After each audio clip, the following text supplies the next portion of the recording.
and welcome to the World Report with me, Arjun, Samar, Mahendran. Let's take a look at what's making global headlines this Monday morning.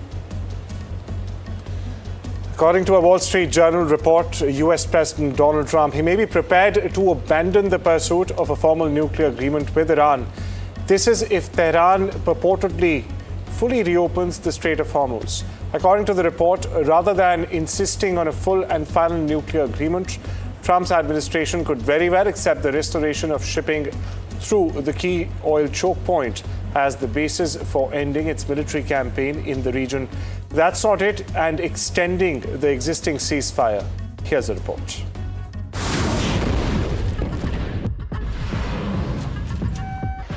The Iran war may have begun over one thing: Iran's nuclear program. But now, Donald Trump could be willing to walk away from that very objective for control of something far more immediate: the Strait of Hormuz. A stunning report by the Wall Street Journal says Trump may be prepared to abandon the pursuit of a formal nuclear agreement with Tehran if Iran fully reopens the strategic waterway. Instead, Washington could treat the reopening of Hormuz as the basis for extending the ceasefire and potentially ending the war in the region. That would mark a dramatic shift in America's war objective, because when the conflict began in February, the stated focus was Iran's nuclear threat. But today, Hormuz has emerged as Tehran's biggest bargaining chip. Iran has reportedly attached a steep price to reopening the waterway.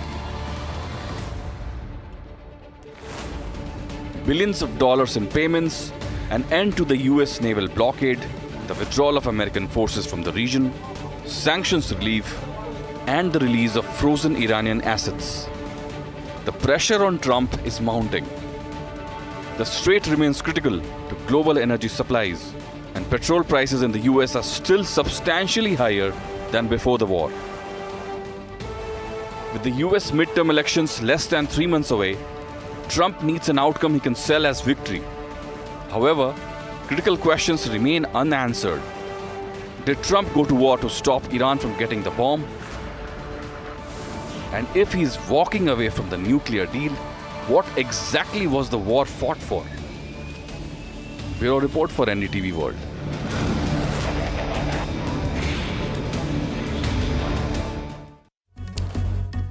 Stay with the region, where Iran's semi-official Mehr news agency has released a video appearing to show Supreme Leader Mojtaba Khomeini speaking with several people. Now, the footage's location and date remain unclear. Meanwhile, here's a report.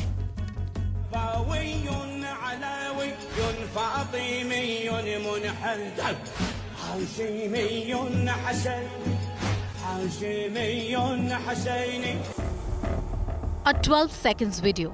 That is all Iran has released to counter mounting speculation around Mojtaba Khomeini. The clip shows him looking calm, composed, and apparently unharmed. But there's no date, no location, and no explanation of when it was recorded. And that missing timestamp is crucial. The footage cannot establish where Khomeini is today or confirm his current health status. But the visual message is Iran's psychological warfare around Mojtaba. The video comes amid growing questions over his prolonged absence from public view. Those questions intensified after he was reportedly absent from the burial of his father Ali Khamenei. Since then, speculation over his health and whereabouts has only grown. And the timing is also important. Days ago, President Masoud Pezeshkian acknowledged that communication with the Supreme Leader was difficult. At the same time, he portrayed Mojtaba Khomeini's leadership as a source of strength for Iran. Now, this brief footage puts Mojtaba back at the center of the narrative. و خب این کار بسیار وحشیانه‌ای که انجام دادن انجام گرفت. البته تصور نمی‌کردن این جامعه این کشور بتونه ادامه پیدا بکنه. ولی خب ادامه پیدا کرد. رهبر جدید عزیز ما دوباره انتخاب شد. امکان ارتباط با ایشون الان خیلی سخته. ولی به هر حال بودنش نقطه قوت بسیار بالایی است برای ما. The secrecy surrounding Mojtaba Khamenei has also attracted international attention. According to reports published by The Times, US and Israeli intelligence agencies are trying to determine his whereabouts. The report says that intelligence agencies believe Mojtaba Khamenei has adopted extraordinary security precautions, avoids digital communications, making him difficult to track. The message may be less about answering questions and more about controlling the image. A calm, apparently healthy Mojtaba Khamenei is now the picture Tehran once seen. But without a date or independent verification, the biggest question remains unanswered. Where is he? When was this filmed? And what is his current location? Bureau Report, NDTV. Trump's Gaza peace plan has hit a fresh roadblock now, with Benjamin Netanyahu refusing to withdraw troops before Hamas is fully and verifiedly disarmed in his words. Now that puts the key question back at the very center of the deal. Can the plan move forward if Israel and the US remain divided over its terms? Take a look at this next report.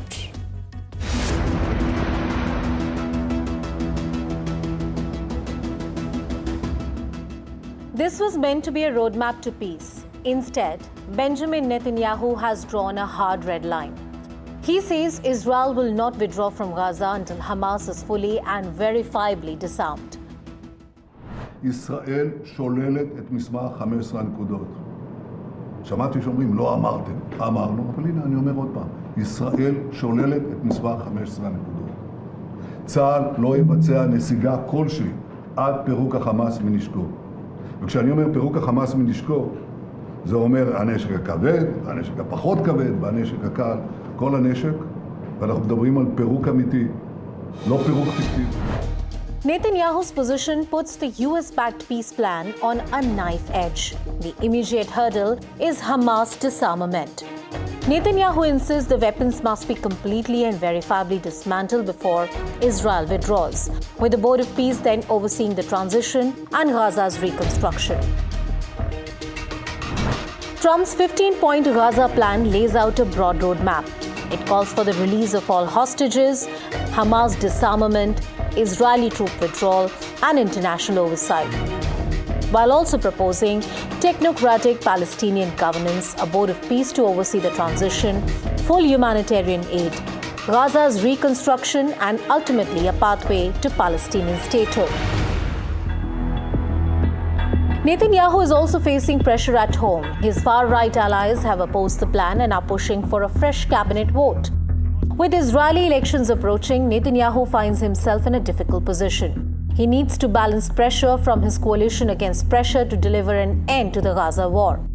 For now, Netanyahu says he's discussing the next steps with Washington, but he made Israel's position clear.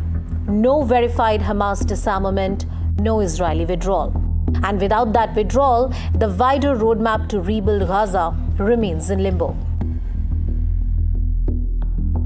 Bureau Report, NDTV World.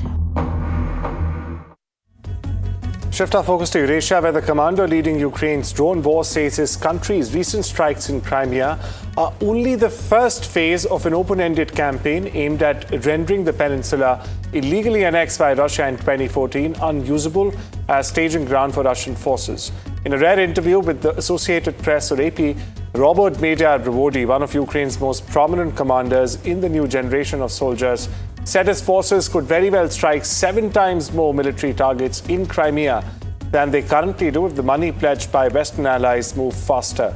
Crimea, by the way, falls within the key conceptual pillars of the path to ending the war, according to Revodi.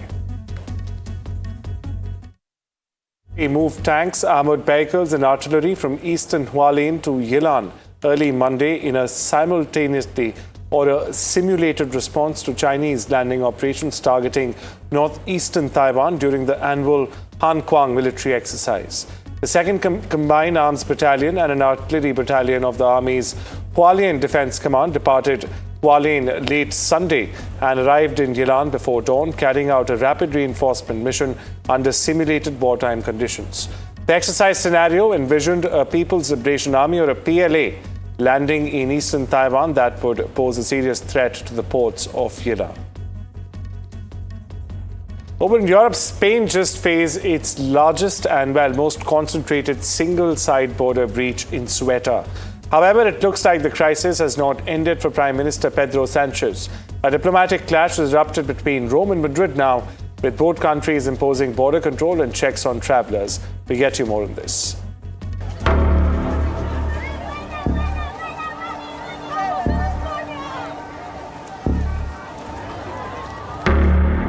A migrant surge in Spain's Ceuta has triggered a diplomatic battle between Madrid and Rome.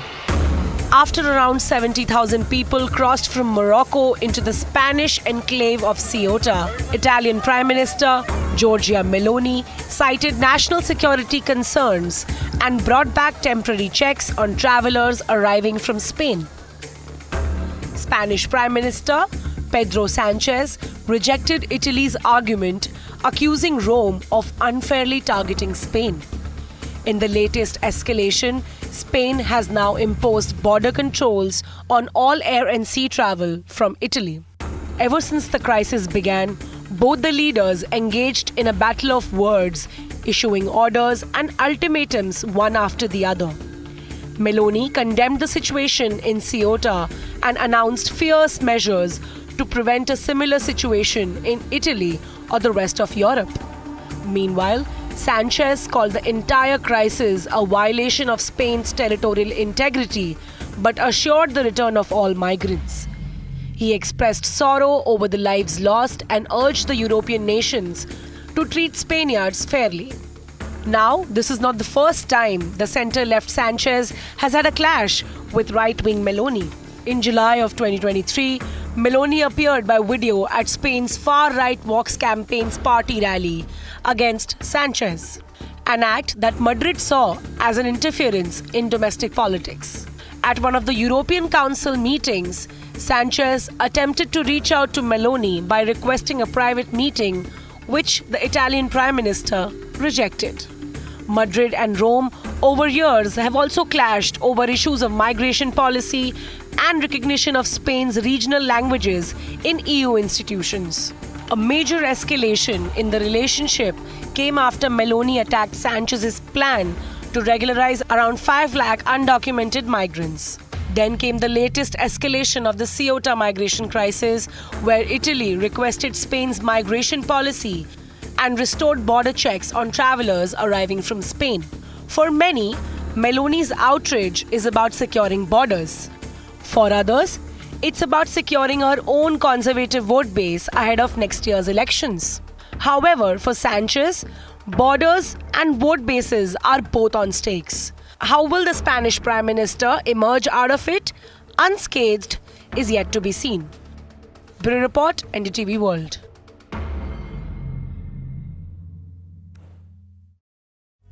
British Columbia declared a state of emergency on Saturday as a fast-moving wildfire forced more than 20,000 people from communities in Western Canada, destroying homes as it raced towards town alongside the Okanagan Lake.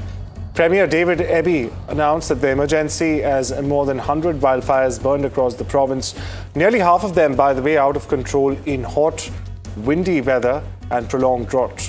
The entire community of Samar, meanwhile, home to about 12,000 odd people, was ordered evacuated overnight, along with about 8,000 people in and around the nearby Peachland. Officials had not determined how many homes were destroyed. Canada, meanwhile, has endured increasingly destructive wildfire seasons in recent years, forcing mass evacuations and repeatedly sending smoke across large parts of Canada and, the United States. Well, a lot more lined up after this break. Stay tuned.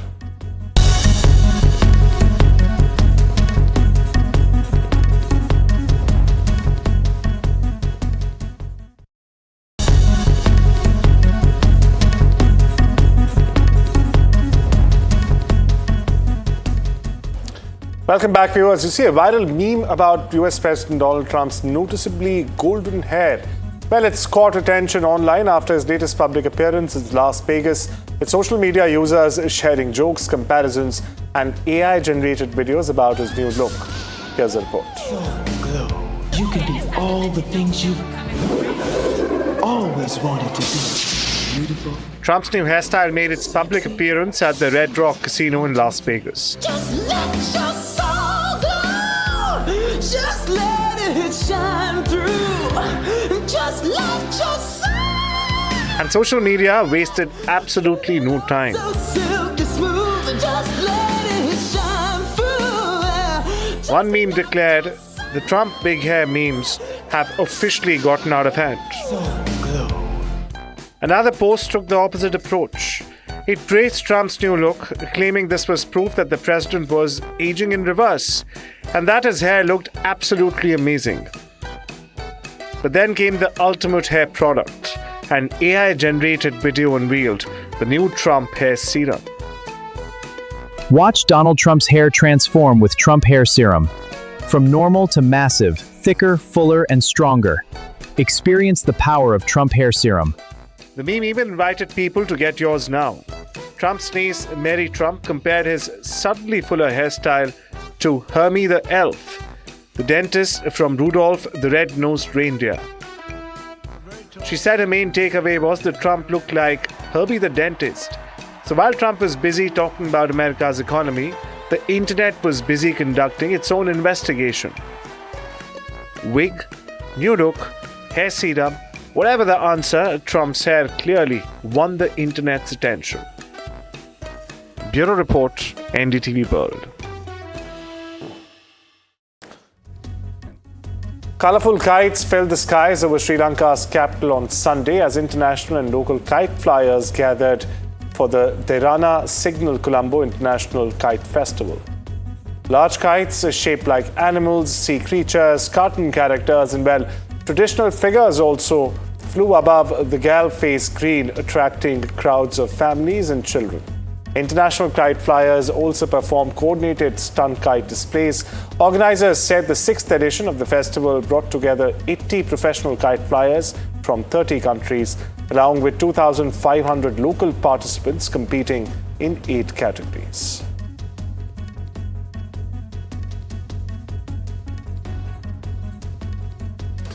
Well, with that, it's time we sip into a short break. News and updates continue on the other side.